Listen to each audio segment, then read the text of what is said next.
Hey guys, and welcome back to the channel. If you are new here, hi, hello, and welcome. And if you're a returning Titan, hello, hi, and welcome, of course, and welcome back for yet another upload. I appreciate you guys taking a little bit of time out of your day to watch one of my videos. So we are going to be talking about the Idaho 4. This is actually going to go off of our last, not the last live we had, but the previous one before that, over the Idaho 4 case and the unalivings of Kaylee Gonzalez, Madison Mogen, Ethan Chapin, and Xana Kernodle. Suspect Brian Koberger has been in jail since the beginning of this year, as we all know, and we have been following a podcast called the Idaho Massacre podcast. And it's been really helpful in getting out some information to the public in an easier format. So I'm going to play the podcast for you guys today. This is just like I said, off of our live, but sometimes you guys don't have time to watch the whole live. So I like to do these little pre-recorded for you. So I'm going to throw up some pictures as you guys are listening to the podcast, so it's not so, um, boring visually, because you'll have something to look at. So I will see you guys after the podcast. Let me know in the comment section what you guys think of this. Also, if you guys would like to become a member of our channel, we would love to have you. You can become a member simply by going to my homepage, clicking the Join Now button, and then it'll give you an option of 3 different Titan tiers to choose from. So let's go ahead and get started with today's podcast.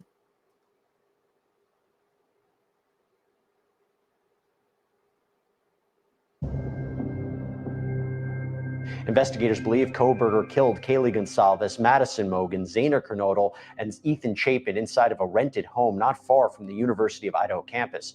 At the time of the murders, Koberger was studying at Washington State University, which is just a few miles away from the crime scene. Outside Koberger's apartment in Pullman, Washington, detectives were moving boxes and bags from the apartment. They just kept coming out with more and more stuff and loading it into evidence vans. But in that list of what they brought out, they do not list knife in that evidence list.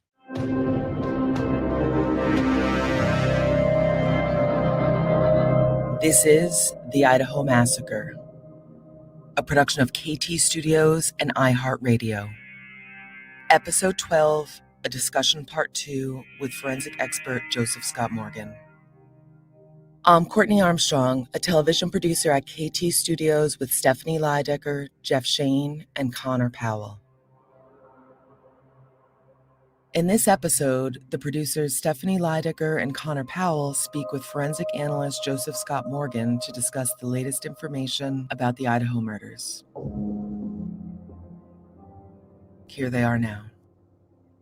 Talking with the great death investigator and forensics expert Joseph Scott Morgan, also the host of Body Bags, our favorite show here. And then, of course, Connor Powell, who's been executive producing and also contributing on the Idaho Massacre podcast, also making the documentary, which Joseph is also appearing in, and being knee deep in this case with Brian Koberger and the tragedy in Idaho, that there does seem to be some similarities. There's obviously very big key differences, but the large scale of these cases, the idea of such an overkill in both cases, is probably what has drawn us to them so deeply. And, Joseph was, frankly, when this case first hit the press, or when these murders first happened, Joseph, we were communicating real time, and you were the first person to really not only be covering the case, but also in many ways solve it. You had said the word knife sheath before I even knew what a knife sheath was, to be honest. You called it from day one and have been the leading pundit speaking about it as an expert and also as a human, and have done it so beautifully and so important, obviously doing that with Piketon as well. What can we talk about that sort of shows how these cases do have some crossover? I've got a word I want to throw out here at the beginning as we're chatting, and I think it's important. I was thinking about similarities, and there are many similarities. That word is bold, kind of an innocuous word. It's used quite a bit, thrown around in media, but in parlance of death investigation, when you think of bold, that can imply very many things. It goes to the scope. It goes to, even if it's misplaced, it goes to intestinal fortitude, I think, on the part of the individual that's going to do it, because they are singularly focused on an objective. And I think that we see that displayed in both the Piketon Massacre as well as what's going on at the University of Idaho and that small little town up there. And this is another piece to this, that again, they're rural, both of these locations. I don't, the good Lord Almighty couldn't send down a thunderbolt and it would be any more shocking in these two places, I think, because who saw this coming? No one did, back when Piketon occurred, and certainly in Idaho, who could have even have anticipated this? I was just talking the other day with my wife, reflecting back about what were we doing? You know what I was doing? I'm a college professor in a town that's very similar in size. And I was sitting there thinking, just get me to Thanksgiving break. I do that every year. I've had enough. And those people there at the University of Idaho were thinking the same thing. Just get me to Thanksgiving break. I just want to go home for turkey and dressing. I'm so sick of these people around here. And then this happens. And the level of depravity that a person has to have to pull this off, and we've said this many times, and then air quotes go back to the real world thereafter as if nothing happened, if in fact what Bryan Kohberger is accused of is true, is impossible to wrap our brains around, right? But from a forensic standpoint, you've said this since day one, and frankly before it had even hit the press, just about the level of blood that was at the scene in Idaho, in Moscow, when this crime occurred, was really unparalleled, except for potentially the tragedy in Pike County, where again, the level of overkill was really unimaginable. Yeah, it is. And, we have to think about, this is not done, neither one of these horrible events occurred. We talked about rural. It's not like these occurred out in an open field in a pasture somewhere. These happened in structures. And what do we think about when we think about structure? Well, we go home to be home. We go home to have privacy. We go home to be left alone. And when you let that sink in, and you think about this level of violence that was perpetrated in these two environments, it's one thing to kill in an open field or out in an environment that's so far out there that maybe certain elements might be lost. Not in these cases, not in either one of them. You have what's referred to as containment of evidence. Therefore, if we take that train of logic and we think about the containment of evidence therein, during the dynamics of both of these events, you have to know that at least some elements of these tragedies wind back up on the perpetrators, as we saw in Piketon, I think, to a great degree, and what I believe had occurred in Idaho as well. You talked about the bloodbath. Piketon involved firearms. This is something different. This is as much overkill as is involved in Piketon, with multiple gunshot wounds, with multiple victims, these sorts of things. When you're talking about sharp force injuries, these are the types of things that require such anger and such fury, because you're in close proximity within a home, within a place that's becomes home. I think back to when I was an undergraduate in college, the places that I occupied as an undergraduate student, temporarily they became a home. They were my space, right? And with these kids, these 4 kids, and they were kids that were in the shared home, it was their home temporarily. And I think about particularly that scene in the bedroom where we have 2 victims in a bed and they're actually co-sleeping in this bed where this infamous sheath has now come into play. It was a bigger bed, and my only thought, thinking about kind of the perpetrator interacting with the environment, that person would have to have been compelled to have gotten up on the bed. So when you begin to think about intimacy and you begin to think about anger, you have containment in that environment where these poor young women are being stabbed to death on this surface in a very frenetic type of event. And I've likened it to the view of a sewing machine needle going in and out, up and down like this, and striking only variably, because the arm is not going to act. Human arm is not going to act that same way. It's not going to be in the same spot. It'll be a variety of spots, but yet there's something very mechanical about it. It's close, it's confined, But we do know this. We have blood that has been shed, so therefore it would have been transferred onto the perpetrator and to the weapon, perhaps, that was being used. It's key here, I think, that they're not talking, they haven't really mentioned at this point about what the DNA that was on this, the snap, as they refer to it, the thumb snap that has to be actuated in order to release this knife. The blood would have supersaturated the surfaces of this knife. It would have been on the leading edges of the blade itself. It would have been on the hilt guard that runs here that protects your hand when you're stabbing. These knives have a curious texture on the handle. Many of them were made from early on. These are military style knives, and we heard that early on: military style knife, hunting knife, and all that. And then they land on K-bar, and K-bar traditionally, our troops used them in World War II. That's where they gained great fame. The Navy, the Coast Guard, but most famously the Marine Corps, and they're made for hand-to-hand combat. They're very heavy in the sense of the durability, the way they're made. And so the handle that was manufactured at that time was almost like a wrapped leather that's kind of brushed, that would contain. Now, we don't know what the nature of this particular handle is, but just suffice it to say that their blood, the victim's blood, would have transferred onto that weapon. The curious thing is the two young victims that were in the bedroom together, I've always wondered how, if there was any cross-contamination of DNA that was brought from those victims upstairs, which I believe were the first victims, because I think that one of them at least was the target of this massacre. How much of that DNA was transmitted to the other two victims, Ethan and Xana, down on the second floor? Because it's almost like an inoculation, if you will. It's kind of a weird term, but you're going and you're introducing this biologic element into these two downstairs. Who knows if they were intended, but it would seem that there was not an awareness that they were there and dwelling that structure at the time. But again, we don't have all of that information, but you've got this kind of sharing of evidence. Now, how much of it can be tied back to the accused, Kohberger?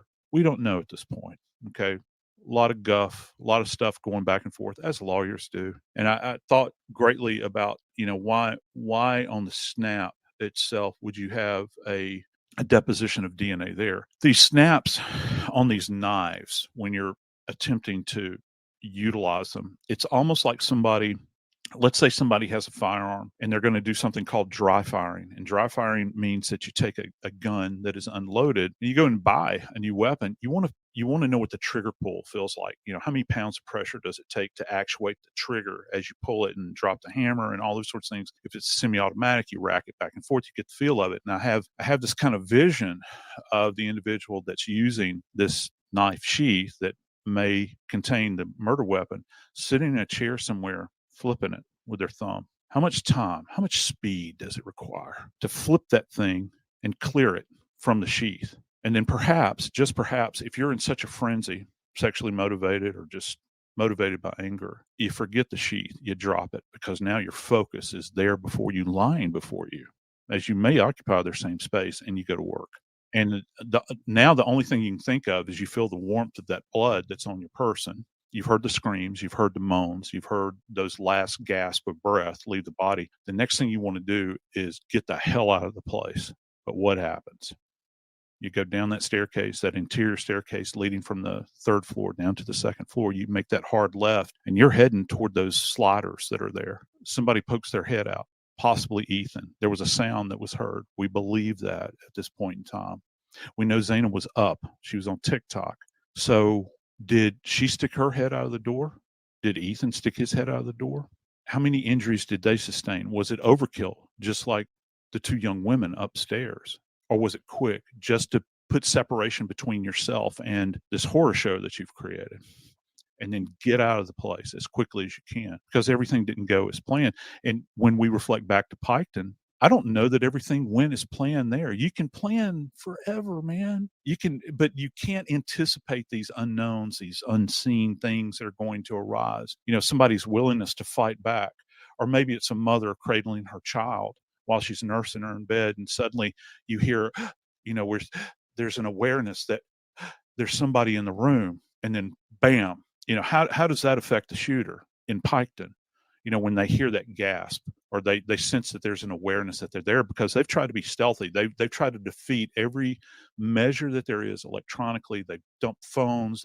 They've used alternate vehicles, all these sorts of things. And you begin to think about this. Always have to plan for those things that you can't anticipate. And how do you plan for that? Well, you don't. And when you're committing an illegal act like this, it's one thing when a military goes in or a police officer goes in and they're trying to execute a warrant and they're within the boundaries of the law. But now you're doing something that good and well is against the law and is the most horrible thing that you can possibly participate in. What other layer does that add of stress when you're trying to put yourself and, put distance between yourself and the crime scene? So, Joseph, I just want to ask you something about the knife sheath button, because I envision it sort of the way you did, which is at some point he was opening and closing, and he did it without the glove. He probably did it at home when he first bought it.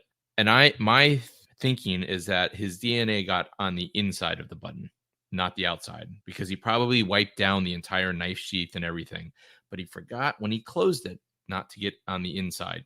And if you push too hard, you can leave a little bit of DNA, you can leave a little bit of skin or something like that inside the snap. Is that kind of what you were thinking as well? I had contemplated that because the snaps have leading edges. If you're looking at it, face on, for people that are listening to us right now, if you're looking at the snap, we have the dome surface of the exterior of the snap. And then if you flip it over, you look and you see this kind of concave interior of the thing, and it's got an edge all the way around it. And I have thought about this, Connor, that perhaps when he's actuating this thing, he's sitting in his Barco lounger in his house, he's watching television or whatever in the hell he's doing, and he's sitting there and he's actuating this thing, flipping it back and forth. It's one thing, and isn't that interesting? Because that's one place that you would not think of to clean or wipe down, that it kind of catches and rubs and takes away that sample. Maybe it is touch DNA, which we've talked about before at length, but just as kind of a refresher, touch DNA originates from dead skin cells, and we slough thousands of these things. That's why people put lotion on. So how much more so at a microscopic level, if we can look at our hands and say, golly, I got dry skin, I need to, cracked and weathered and all this stuff, I need to put some lotion. All right. How much more so at a microscopic level, where you're scraping off these dead skin cells that are falling off into that kind of convex area, and it could hold on to it. And I think about the technician perhaps that was in that environment that, had the sheath. Can you imagine that moment when they have the sheath and they don't have the knife, and they're thinking, and all the other evidence that came out of that home up there just off the campus, University of Idaho, they're looking at them and said, be careful. This is sacred. This is what we have. This is our offering right here to you. How are you going to treat it? And so the scientist that's taking a look at this thing they're not just going to go in randomly to use this thing to swab it, with the saline solution and, just kind of randomly do it. No, they're going to break this thing down into regions, and they'll enumerate it like just randomly, just off the top of my head. They'll say, this is section 1, section 2, 3, 4, 5, and each region will have a number, and they'll go through and swab those areas to see what they come up with. Now they'll do a control swab too, as well, just to demonstrate, it's a control that you use in the lab. And then they go to every region. And for some reason, as you pointed out, Connor, and you're right, they get to that snap. Now, why would it be that on the smooth, maybe metallic leading edge on the exterior, all other surfaces are clean or are absent any kind of trace DNA, but yet they still recover it from there? I think that might be shielding, it might be protection. And it doesn't matter how many times you snap it. If they take that swab and they run it on the inside of that lip, they're going to find things. And we even find this with latent prints.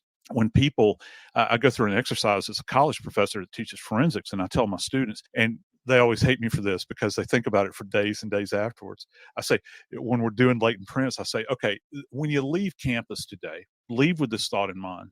Think about how you get in and out of your vehicle. How do you leverage your body in and out of your vehicle? Most people don't think about that. They don't think about the fact that they have to use their key. Perhaps they have an old door lock on it, or they're going to hit the buzzer.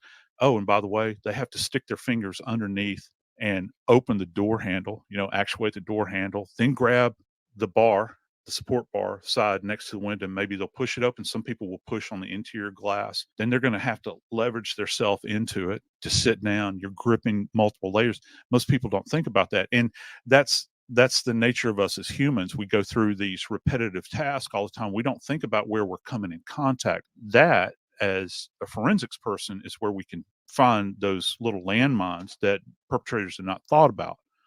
And Connor, you thought about one. So there you go. I've actually referred to the car as a rolling crime scene. So what may have happened with that? Did he plan so much that he had a change of clothes that he changed into before he mounted back up in that car? And then he tossed the clothing. Remember, there was a big stink over, I guess it was the Tuesday after or the Wednesday after the primary crime scene had been worked, on that Sunday, that morning of. And they were talking about trash pickup and how they'd not checked all the trash cans. And I've often wondered, did they miss something? Did they miss something? And it's mass confusion around the campus. You got kids whose parents are calling them saying leave. And I'm sure that not all details were, did they go through and check every single trash can in that little community? Did they look for clothes that had been, tossed aside perhaps in a bag somewhere? Because if he is this criminal mastermind, which, the media is trying to portray him as, because he was working on a PhD in criminology, which is not forensic science. Did he think enough to show up with a change of clothes? And I think that that's an interesting question. And the shoes as well. There was an early conversation about a pair of Vans where there was some kind of print that was left in the hallway, and it turns out somebody else was wearing Vans in the house. And they never said what kind of media that the print was left behind. Was it dirt? Was it dust? Was it blood that left this pattern? But there were other Vans that were left there, and there were all kinds of photographs floating around for a period of time, demonstrating different types of Vans, that are out there that people wear. It's not just surfer dudes. Let's stop here for a break. We'll be back in a moment.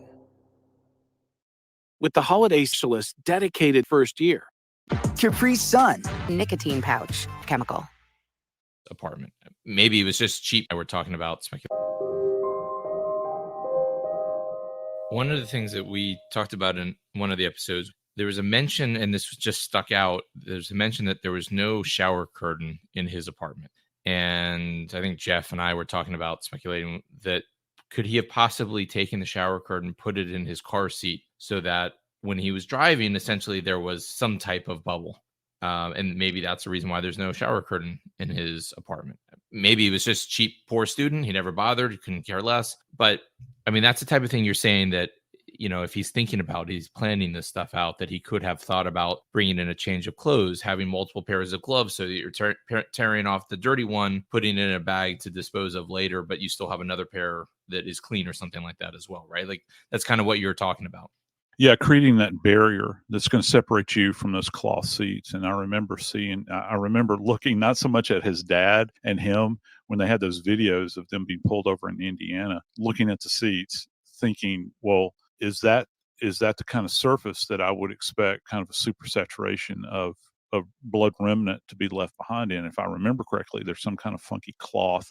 You're not talking about a high-end vehicle here that's going to have pleather, or certainly not leather, which still, that absorbs blood and you can find it. But just think about cloth. If you've ever had a cloth seat in a vehicle, and just if you have a kid and the kid spills something in the vehicle, oh my Lord, God forbid it's chocolate milk. Of course, that's never happened to me. But, you think about how do you get this out of there? And it requires a bit of elbow grease, and it requires a knowledge of, what can be applied to that covering to render it clean. And absent that car, though, I think holds many keys.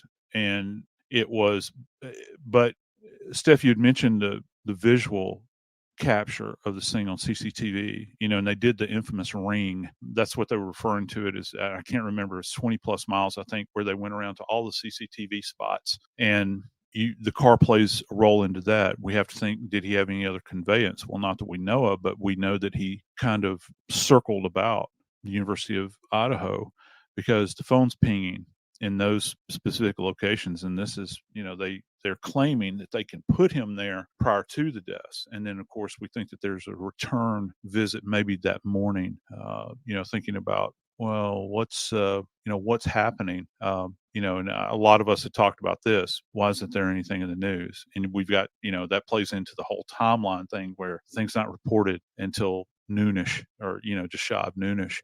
And he's probably wondering at this point in time, he's very curious. Did he ride back over there? Would you leave Washington State, hop in your white Hyundai, and drive back over there and take a look, just a peek, just to see what's going on? And how could you be that foolish? So you begin to think about this. Did he think about this thoroughly? And to your point, Connor, about creating this barrier in the car, I think certainly the shower curtain could do that. But if he's such a mastermind, wouldn't he know that, the shower curtain, even though it's in a wet environment, could very well contain some of his DNA because he's bathing in there, and you're going to use that to cover a seat. That's a very intimate thing, a shower curtain. I don't know about you guys, but, you brush up against it and all manner of things. You got hair falling off, all kinds of things that can be contained on a shower curtain. Just because you put water to it doesn't mean it's clean. That's an interesting thought. Did he create a barrier for that car? And then what the FBI team saw him doing up Poconos with the observations of, this just constant cleaning of the vehicle. They've got this, they're viewing this, and he's digging through it, he's hauling off, putting things in Ziploc bags and crating them off. I mean, maybe he's fastidious. I don't know. Maybe he's fastidious about cleaning his car. Looking at going down the road in Indiana, it didn't appear to be that he was fastidious. Did he clean it in Idaho and then clean it again once he got to mom and dad's house? I mean, presumably he would have, after the murder, if he used that vehicle, he would have cleaned it. Then after the stops in Indiana, he got scared and decided to clean it more. I mean, that's the only way to sort of approach that. But who knows? I mean, did he clean it nonstop for months? Like, that murders happen in the middle of November. He doesn't get arrested until the end of December. Is he cleaning every single day? Yeah, and he's becoming obsessive about it. And you think about that. And I'm curious from sampling perspective. I have to think that, working in conjunction with Pennsylvania State Police and the FBI, when they got this car, I'm wondering what type of samplings did they take from within the vehicle? And did they do any kind of chemical testing to get an idea as to what he may have been cleaning the car with? And talk about tiebacks, just at a molecular level. Did he have anything under the sink in Idaho that he had purchased to use for cleaning that they found remnant of in the car that may have varied from what he was using at mom and daddy's house? Are there multiple agents that are being used? The question is when he's doing all of his studies of the tenets of, I don't know, Hans Gross and all these other people that are criminologists, does he have time to go through and dig out a forensic text and begin to see, how to defeat any kind of testing that an organization as sophisticated as the Idaho State Crime Lab or the FBI Crime Lab or Pennsylvania State Crime Lab, can he defeat? Is he powerful enough intellectually to understand that and anticipate it and defeat anything that they've got going on in the laboratory and defeat what the crime scene investigators are doing at the scenes? Things they're going to think about. Because I don't know, there have been people that are saying, you need to go back to Pennsylvania and check for unsolved cases and all these sorts of things. Well, to the best of my knowledge, at this point in time, he hadn't been charged with anything. Is this his first time at bat? If it is he that much of a wonderkind that he can anticipate everything, that he has this big brain? You're always going to miss something. The snap might be the thing that would do him in if that turns out to be accurate. If he's in possession of that knife.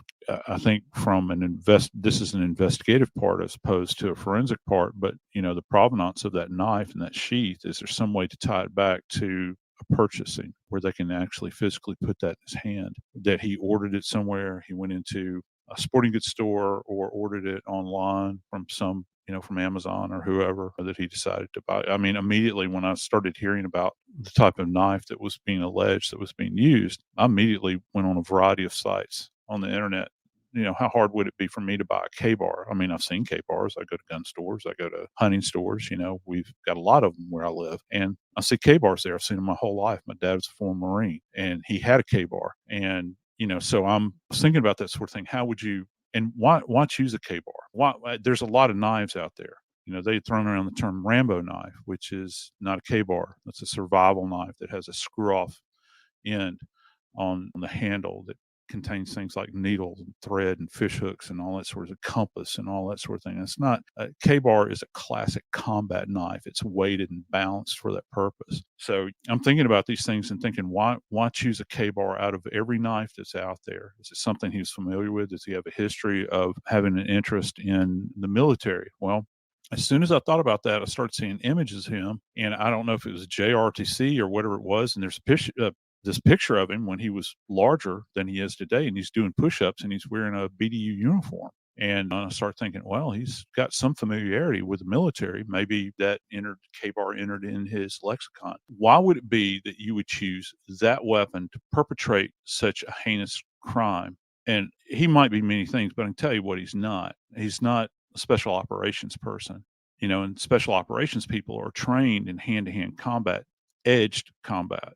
So this is a daunting task. It's one thing to take a gun out and shoot somebody. You don't need to be a marksman to do that. You start to get into knife play. This is a completely different realm that you enter into, because you have to be aware that there is a high probability that someone could take that knife and bury it in your chest. They could take it away from you, and you're running a real risk. So why this knife? Why these students at this particular time? It's an interesting question that I think that the investigators have asked of themselves. Yeah, we had done a lot of research going back to Pennsylvania and et cetera, trying to find a previous occurrence that would point to something that maybe was a pregame to this crime. And frankly, we haven't been able to identify something super obvious. But, something about it just doesn't track. And why in the hell, if you're so bright and smart, would you drive your own white car to and from the crime scene, even the next day?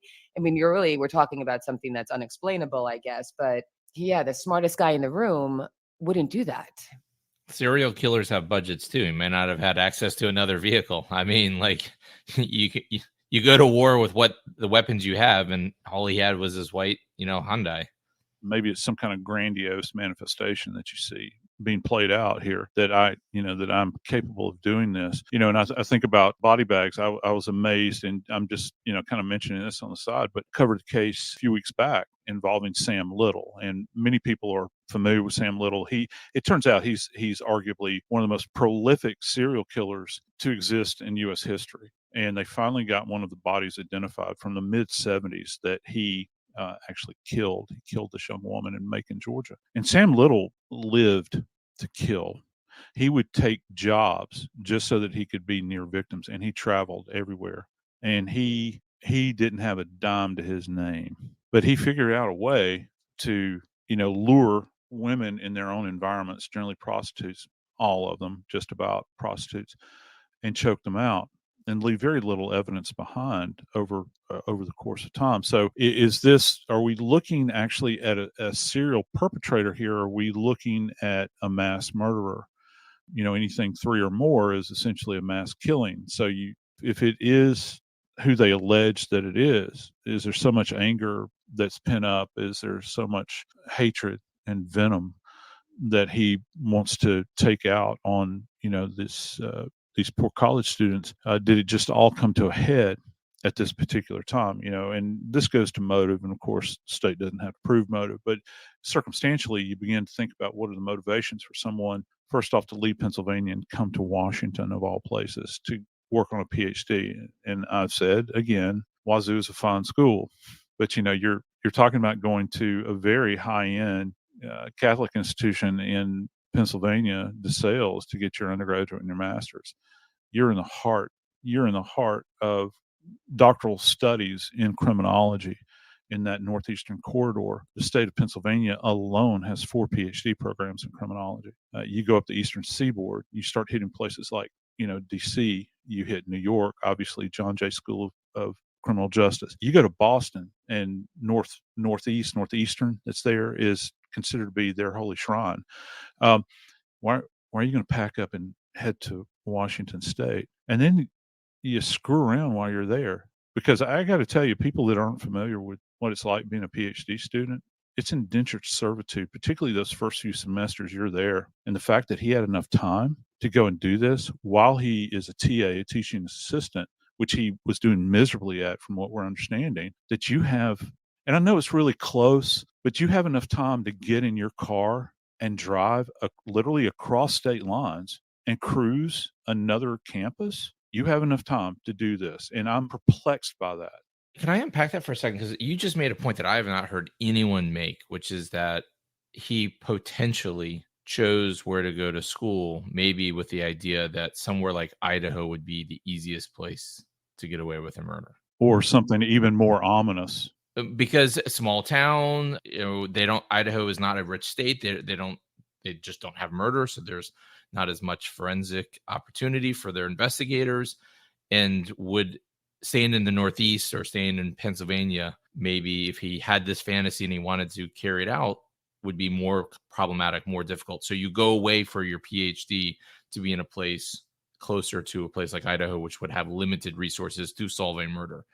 Or if he had some sort of pre-existing social relationship on social media or some interaction with one of the victims, we would only be speculating to say who.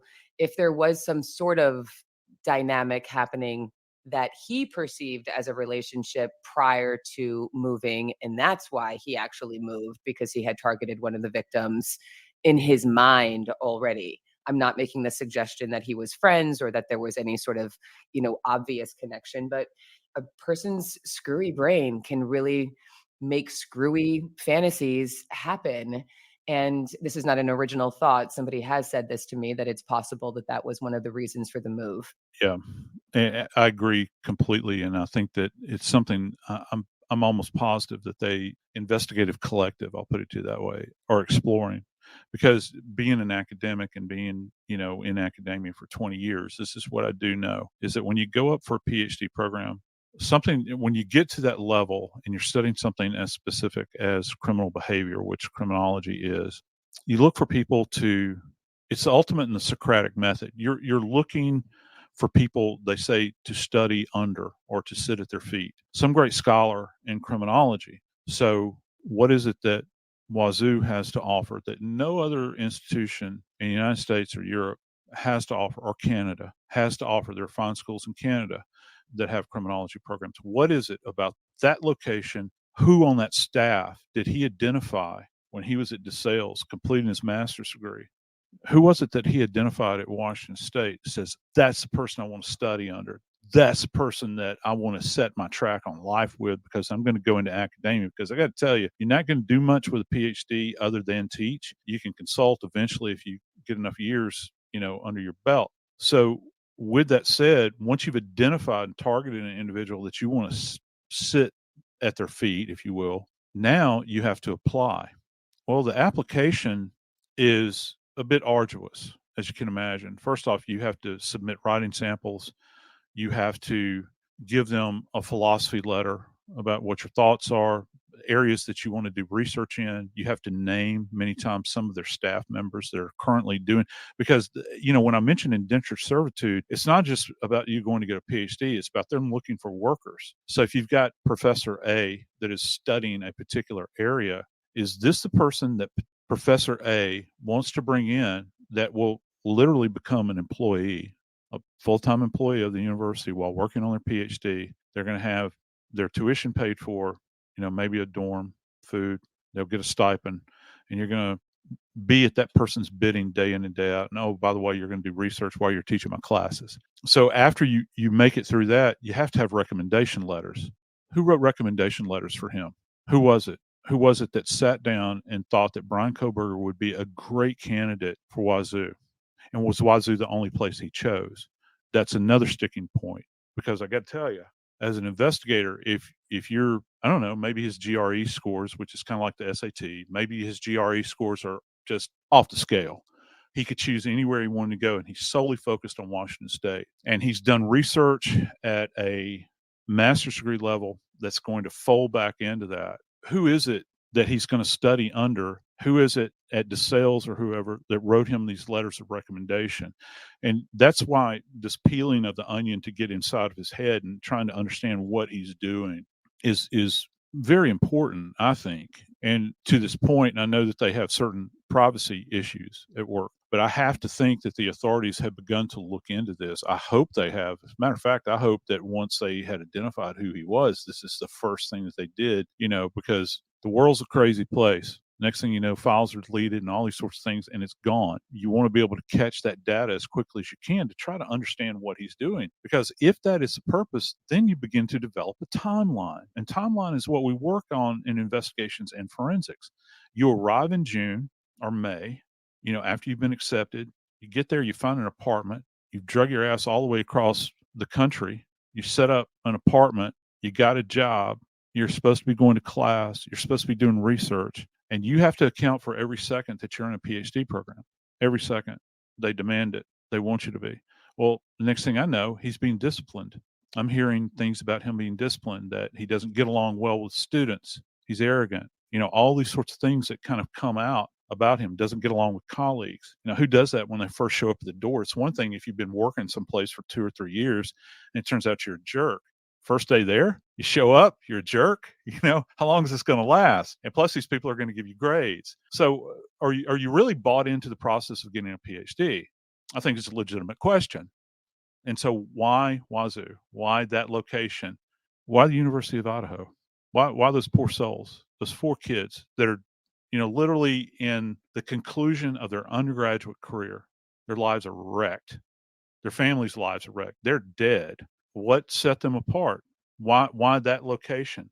That brings us back to the place being a party house. We hear that anybody in the world could have walked into that house. And look, most people that are out there that have been undergraduates in some place, you're familiar with the house where everybody would go and congregate and hang out. Even if you were sitting on the front porch drinking a beer. Oh yeah, they're tapped a keg. We're gonna go over here. It's cool, man. It's about being in college. You're hanging out. This is that kind of place. The sliders are open. Remember, nothing happens up here. You certainly don't have quadruple homicides. Everybody would trust everybody. Come and go as you please. That one view from outside that I think the Sun or the Daily Mail had published, that shot of the table, you can see it. It's a classic shot now. And you've got solo cups sitting on the table. You got all kinds of crap that are in there. I'm not judging them. They're college students. Anybody could have come and gone. So is it possible that a person that wanted to end the life of somebody, and this goes to going back to Piketon, what do we know about the Wagners and the Rodens? Well, they have familial ties. They go to one another's homes. They've crossed the thresholds of one another's houses. Now, this alleged perpetrator, Ryan Koberger, the accused, certainly wasn't family, but you can set yourself in a kind of a quasi-familial relationship. Remember, we're talking about making a home. When party night is. Generally at college towns, party nights are Thursday nights. People are checking out the next day. Maybe Thursday night, they throw a kicker every single Thursday night. People would filter over from the Greek village. It's literally right down the road. Who's going to know who this guy is? He comes walking in. He's in this environment. He sees it. And one of the most chilling things that came up for me, is terrifying to me, particularly as a father, is that damn TikTok video that those kids put up, where you can see just in that quick flash, you can see that great room, family room, kitchen / open concept, whatever you want to call it. We've got a great open floor plan. Yeah, you do. And in it, broadcast for the whole world to see, is an interior upward staircase and an interior downward staircase. And I see the sliders. I know where they're at, and I know who's in there. So if I were inclined to perpetrate something like this, I've got a snapshot. Now, I might not have the entire truth, but I'm kind of oriented. And if you're an obsessed person, just imagine watching that on a loop. You got nothing but time. You're not going to class. You're not doing your job. You're sitting there doing nothing but watching. And if you're already tracking somebody on social media, wow, what a big old slice of cake for you, huh? You get everything. You get everything you're able to see into that world. What are my points of ingress and egress? Well, those sliders. And I know behind those sliders, because I've ridden around that property so much, there's a place I can park my car up there. Oh, there's a hedgerow. Let's go up there at night. Let's go see. I'll wear black shirt, black pants, maybe a black jacket. It's Idaho. It's going to be cold. Let me just pull over here and see if I can get in these bushes and sit here and watch, see what happens. Maybe I'll bring my binoculars with me. And at a distance, you know when the lights go on, when lights go off. You know when people are going up to their bedrooms, when they're shutting it down for the night. You can time it. You can look at it. Okay, well, if she shuts it down at this time of night, are there food orders coming in? We got DoorDash. Do they use DoorDash? Is that a way I could get in? Is there anybody else that's pulling up, leaving? Is there a regular that shows up? Is there some member of the football team that shows up that I need to think about could beat my ass? You know, do they have boyfriends that are football players or whatever else? You have a good old boy showing up in camouflage that's been deer hunting all day, and he's got a gun and a knife, and I'm not going to have a chance against him. So you sit out there and you watch it and you observe it. And there's that classic shot, and I love that they put this out there because we've got there's that shot of the investigators. Actually, you can see them. Somebody in the media captured them doing this. They were going to the hedgerow and they were squatted and they're looking back toward the house. See, the cops are thinking about this. They're thinking about points of observation all the way around. And when the time is right, when you've worked yourself into a frenzy, you drive up there in your car, you park it so nobody else sees you. Remember, we're getting ready for Thanksgiving holiday. Everybody's guards down right now. It's not like you're in October and you're right in the middle of party season. You're sitting there and you're watching and you're waiting. You've got gloves on, maybe you don't. Maybe you've got certain types of boots on. Maybe you got shoe covers. You can go buy shoe covers. I was just in a hardware store the other day. You can buy coveralls that cover your entire body. Zip them up, just like we use out on crime scenes, so you don't get paint on your clothes. You got gloves. Anybody can get gloves, and you got your K-bar. Where are you going to put the sheath? Well, maybe you're carrying it single-handed because you got something on that's covering your person underneath. You're not going to hook it to your belt. It's got a belt loop.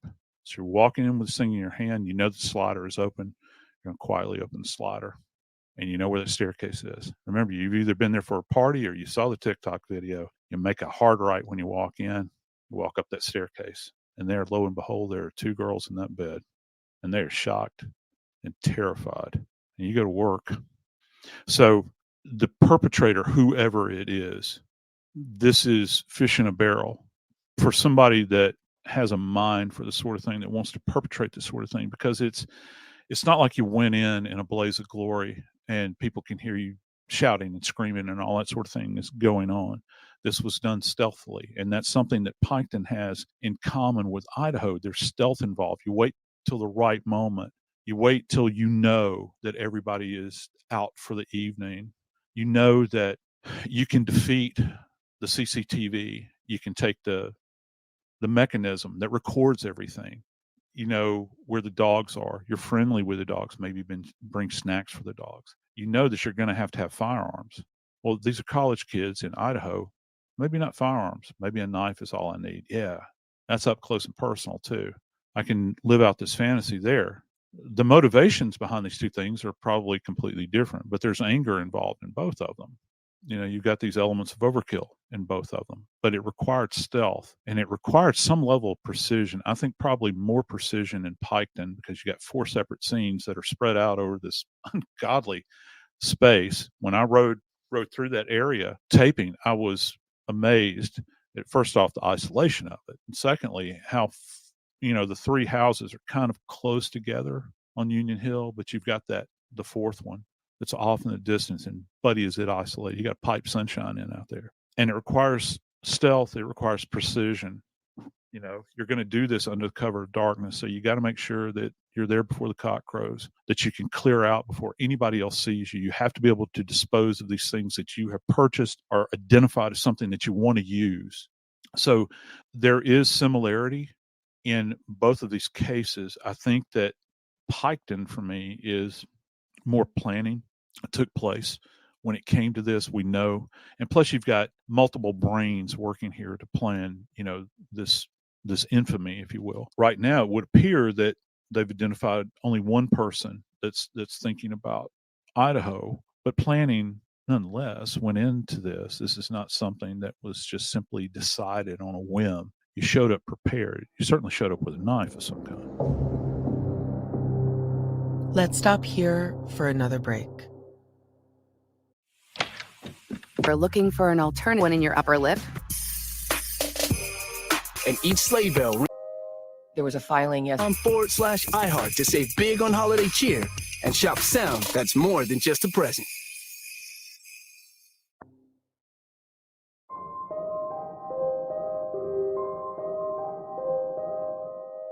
There was a filing yesterday from Brian's defense attorney suggesting that they are in fact going to potentially have an alibi for him, and that is something that might be potentially brought up in court.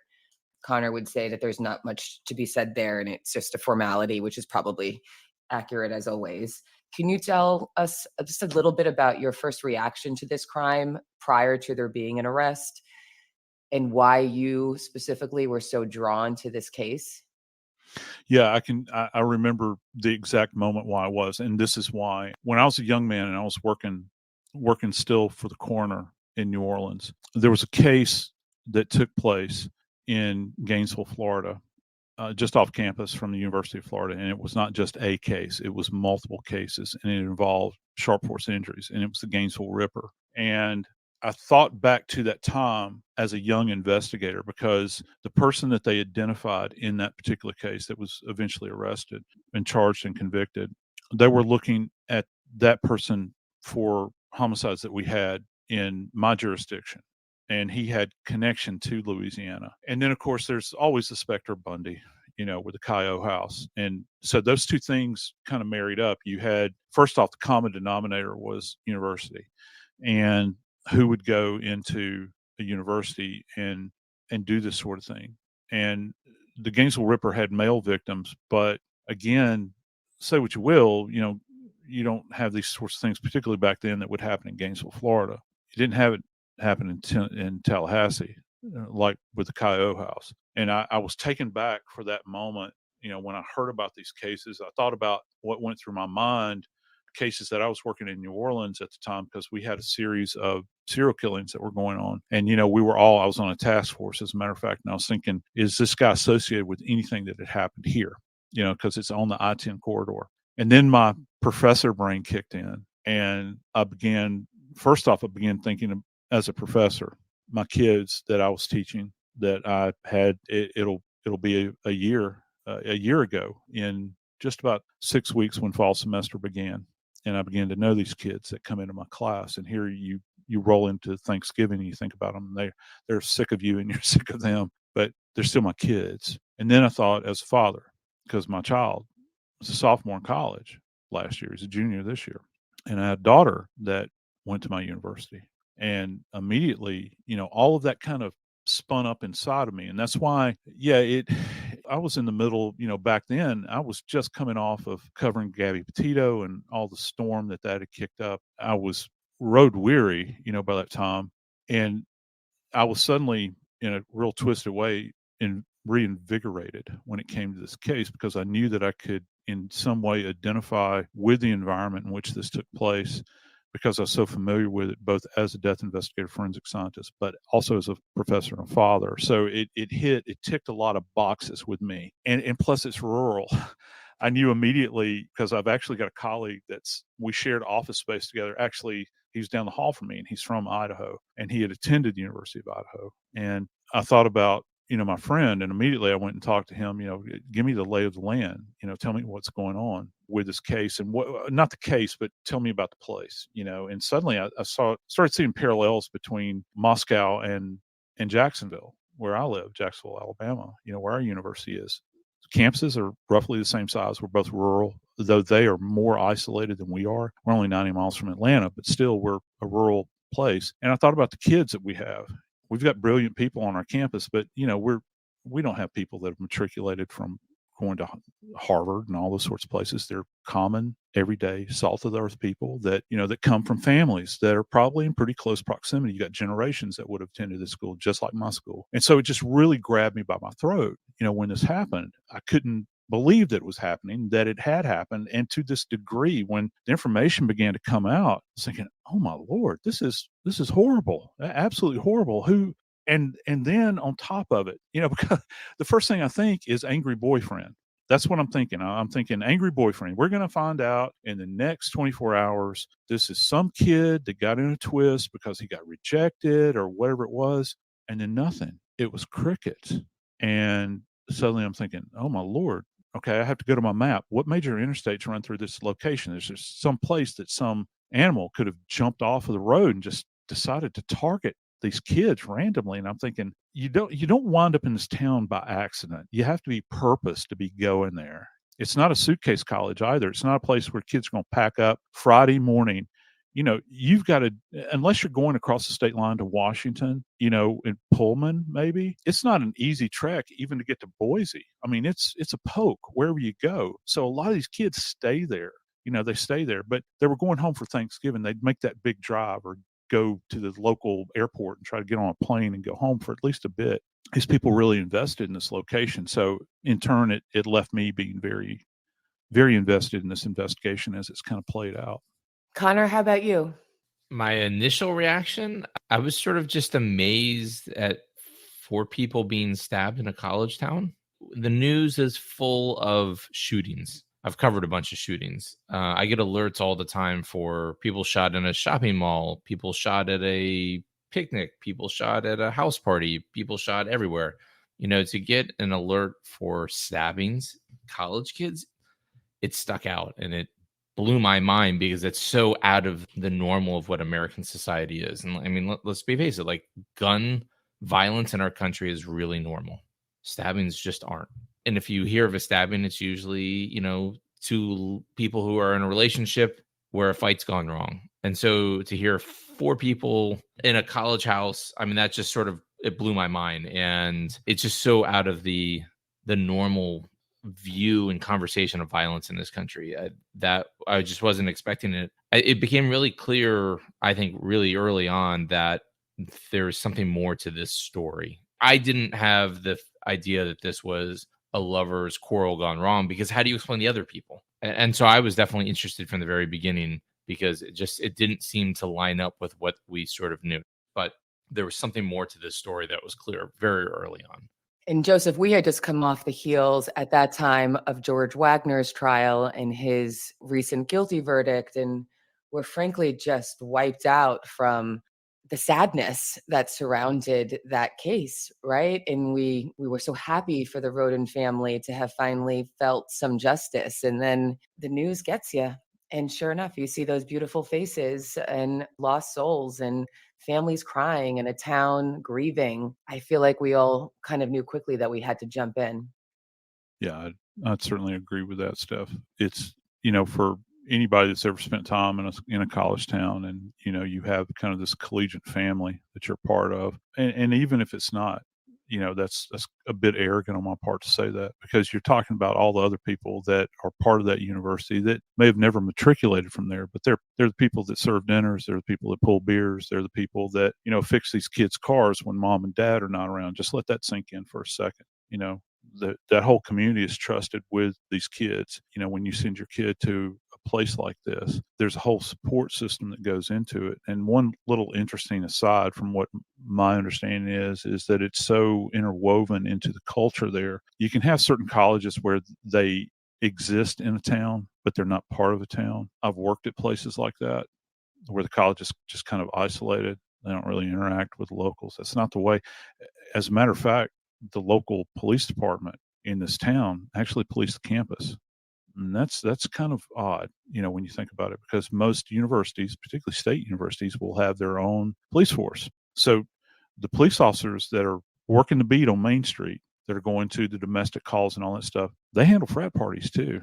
They'd be familiar with these kids. These kids' faces would come and go over the years and probably develop relationships with them. I'm sure that probably some of the kids decided to stay after they graduated. Think about that. We're part of the community. They wound up going to a place of college and they never left. They wound up being part and parcel of that environment. And so when I can only imagine that when this happened, many moms and dads in that town, in that region there, suddenly had that parental, that ominous parental feeling that comes over you when something horrible happens. Well, both of you, your compassion and care and how you've both treated this case, that obviously remains ongoing and will continue with it. It's frankly been unparalleled. Joseph, we love you to pieces. Okay, so that's the end of the podcast there. They're just saying, their final goodbyes. But what did you think when you first heard about the Idaho 4 case? Did you guys hear about it when it first happened? Did you guys come in later on? Let me know what you think. Let me know what you think about the YouTube community in general with handling this case compared to, mainstream media. Do you feel like the police have the right man? Do you think there are more suspects still out there? Drop your comments below and don't forget to like and subscribe for all things true crime. And I will see you guys all tonight at 8:15 p.m. Eastern Standard Time for our live. Bye, guys.